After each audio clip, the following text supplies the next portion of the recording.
Hi everybody, this will be the introduction to the week video, and there'll be others because I want to go into more detail, use some of your paper examples and things like that.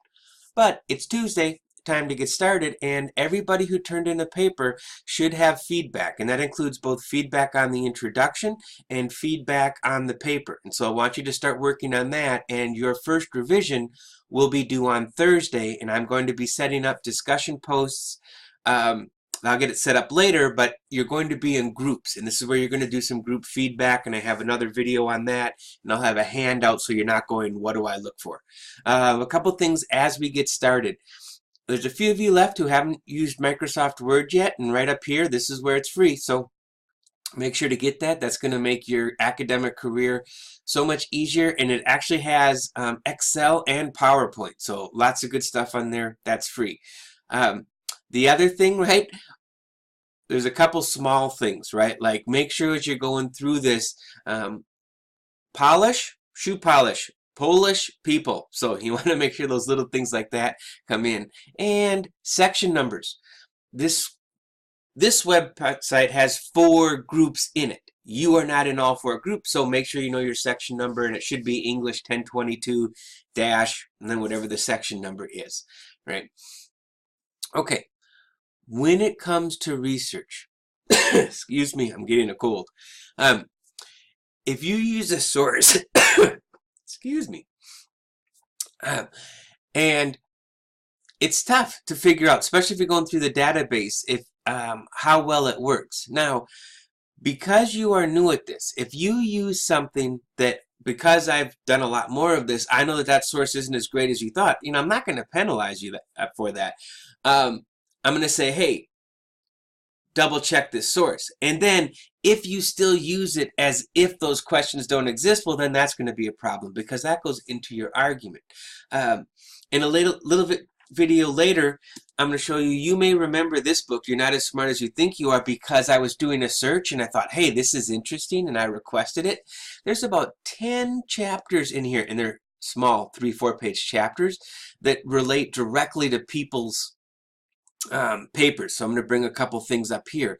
One of them is the Kitty Genovese case where the bystander effect happens. Now, the bystander effect is something that's real, but that event right here is not actually portrayed accurately, which means so much about it then is wrong. And I have a link that'll take you to this abstract, and you can actually find out it's like the police said nobody tried to do anything or nobody contacted, and that's not true.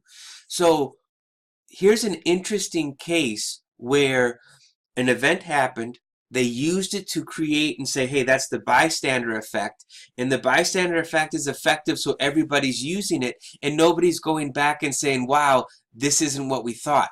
Even in this case, this book uses this case as, here's the proof, and in a sense, and it's not. It's inaccurate, and it's like most things more complex. All right. There's another one, the Stanford Prison Experiment, which is really, and both of these have links, of course. The man who was running this thing wanted to get certain results, and so he basically made sure that they happened. Now, a lot of people have mentioned the Milgram experiment, and luckily, I have seen nothing anywhere that has pointed out that that one has some serious flaws in it. So you're safe with that one. But if you're using any of the other two, make sure to check into this. And it's not like you're going to get rid of the bystander effect, but you might not use her particular case as your evidence since it's inaccurate. And here's some other stuff for economics too. And there are things about academia that are awesome, as hopefully you are experiencing. And as you read The Righteous Mind, you're seeing too that academia is just like every place else. We get trapped in ideas that we think must be right, so we ignore things that go against it, right? We get trapped in thinking, oh, we're the experts, so don't challenge us and just take what we're saying. So all those things that happen in every other field happen here. right? And your job is to just do the best that you can. And one of the reasons that you turn in papers to me, later on we'll do group stuff, is so we can share and I can say, hey, I've actually know some more details about that. You should look at this. Or somebody else in your class might not have done the research, right? Because they're interested in other things, but they might know something to say, hey, have you thought about that? So the first step, though, is looking at my feedback, starting to make those changes. And when you see a comment that I've made that says something like, check out this research, you need to check out this research. And there's a really good chance that that's going to change at least part of your paper, right? And in the next video, I'm actually going to show you the grading rubric that I used for the draft, which is really, put it in the format and get it done. And the rubric, how I'm going to grade the second revised paper, so you can see whatever your grade is on the first paper doesn't equate to the next grade, because you could get, well, I'll save that for the next video. But for starters, start working on the feedback that you've got from me and revising your paper, and stay tuned because I'll be putting multiple videos on after this and using some cool examples from your fellow students.